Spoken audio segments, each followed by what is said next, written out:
बिस्मिल्लाहिर्रहमानिर्रहीम। या अय्युहल्लज़ीना आमनू आमिनू बिल्लाह।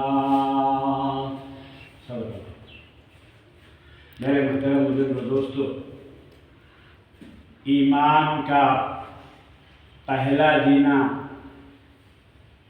ला इलाहा इल्लल्लाह मुहम्मदुर रसूलुल्लाह सल्लल्लाहु अलैहि वसल्लम से चाहा जा रहा है कि मैं इकरार करता हूँ कि अल्लाह एक है और मैं अल्लाह का गुलाम हूँ। क्या?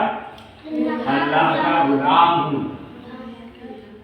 और इस कलमा से ये चाहा जा रहा है कि जिसने इस कलमा को पढ़ लिया कि ला इलाहा इल्लल्लाह, वो अब अल्लाह के हर हुक्म को मानने वाला हो गया। अल्लाह के हर हुक्म को मानने वाला हो गया। अगर हुक्म को नहीं माना तो नाकामी है। और मोहम्मद रसूलुल्लाह सल्लल्लाहु अलैहि वसल्लम हमने जो कहा कि मोहम्मद रसूलुल्लाह सल्लल्लाहु अलैहि वसल्लम अल्लाह के बंदे और रसूल हैं। अल्लाह के बंदे तो इससे ये कहा जा रहा है कि अल्लाह ने जो पैगाम मोहम्मद रसूलुल्लाह सल्लल्लाहु अलैहि वसल्लम पर पहुंचा है, मोहम्मद रसूलुल्लाह सल्लल्लाहु अलैहि वसल्लम के पास जो पहुंचा है, तो इसमें एक रास्ता भी है कि रास्ता क्या है? इस रास्ते में हजरत जिब्रील अलैहिस्सलाम को चुना गया कि अल्लाह के हर बात को मोहम्मद रसूलुल्लाह सल्लल्लाहु अलैहि वसल्लम तक पहुंचाना।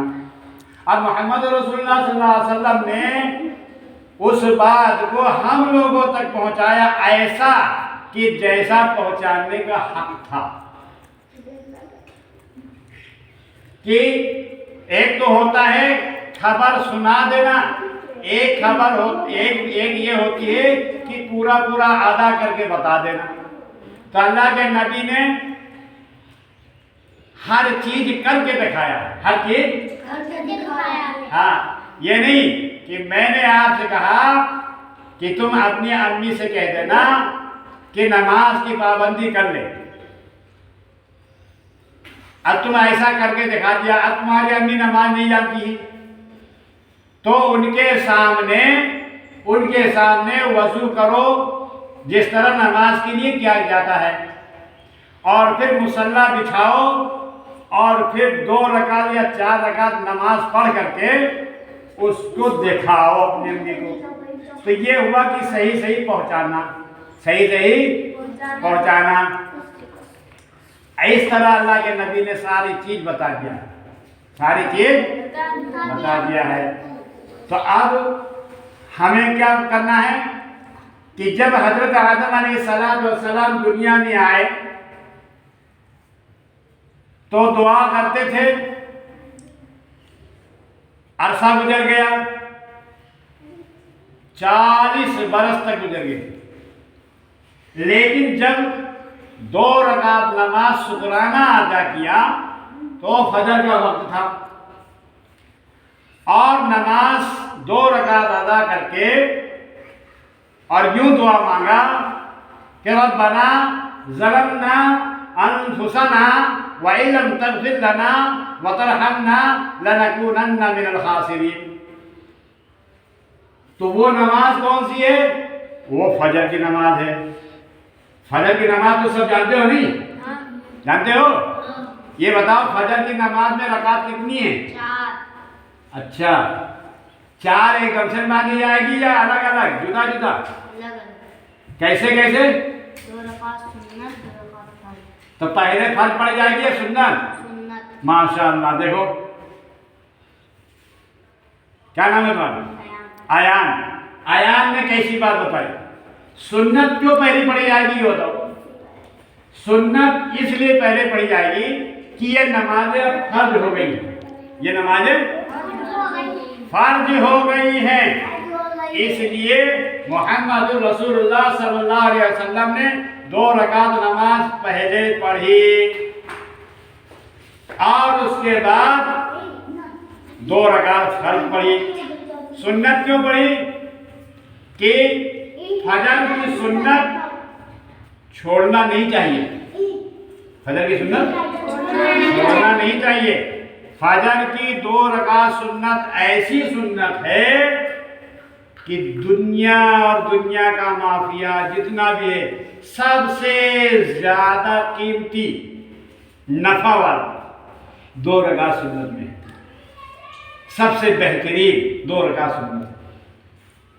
अच्छा, सुन्नत जब पढ़ोगे तो दिल के अंदर सुकून आता है। सुकून आता है। काहली होती नहीं, सुस्ती। सो के उठते हो तो सुस्ती होती नहीं। और वजू करके 2 रकात नमाज अगर पढ़ लो सुन्नत, और इससे पहले तहज्जुद की नमाज है, अगर वो 2 रकात या 4 रकात पढ़ लो तो और सुस्ती खत्म हो जाए। तहज्जुद की नमाज में क्या होता है? हाँ, कि अल्लाह तबारक ताला इतना बड़ा इनाम देते हैं कि इसके बारे में अगर देखा जाए तो कभी तहज्जुद छूटेगी नहीं। ये तो हम देखते नहीं हैं। अल्लाह के इनाम को हालांकि मुझे रोज मिलता है, अल्लाह की इनाम को रोज मुझे मिलता है, लेकिन इतनी मुझे समझ नहीं। अगर हम देख ले तो खुदा की कसम रात को नींद हराम कर देंगे।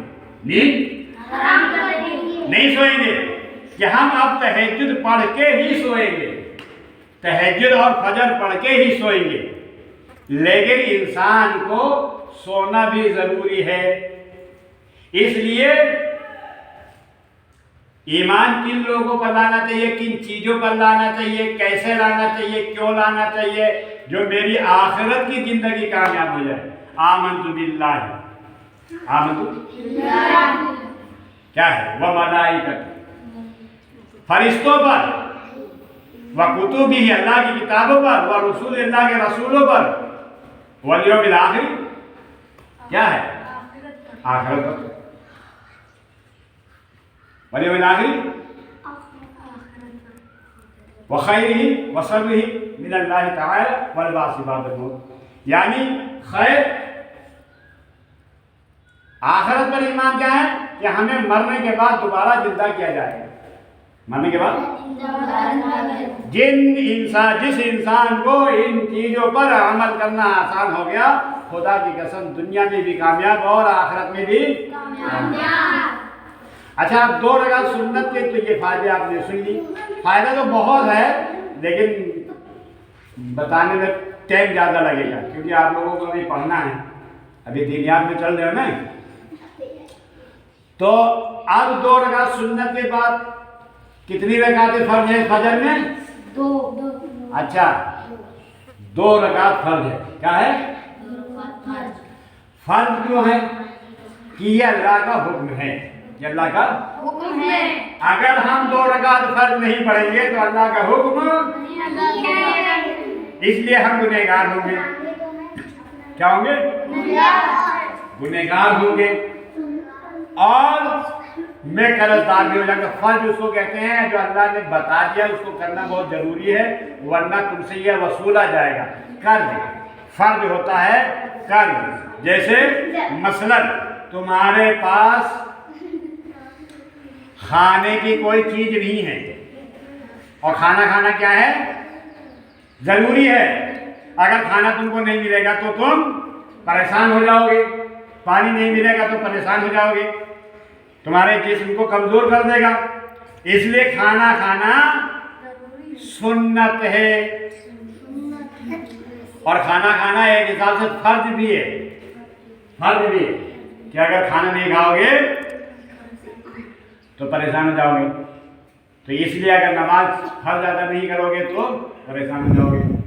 ठीक है, तो आज मैंने सिर्फ फजर की नमाज बताई है, कल इंशाल्लाह जोहर की नमाज बताएंगे। ऐसे अपने घरों में भी जाके बताओ। क्या? अपने घर में भी बताओगे तब ये इल्म तुम्हारा कामयाब करेगा, वरना खाली तुम यहां सुन करके और छोड़ दोगे तो इल्म तुम्हारा नाकाम है, इल्म तुम्हारा नाकाम है। तो इंशाअल्लाह सब बताएंगे करते कि नमाज पढ़ने से अल्लाह दिल की, अल्लाह इंसान, अल्लाह जिस्म की हर परेशानी को दूर कर देता है ना। और घर में बरकत होती है, घर में दिल की सफाई होती है, चेहरे की सफाई होती है, रिस्क में बरकत होती है ना। अल्लाह ताला हम सबको अमल की तौफीक नसीब अता फरमाए। इस वीडियो को गौर से सुने और दूसरों तक इसको पहुंचाएं।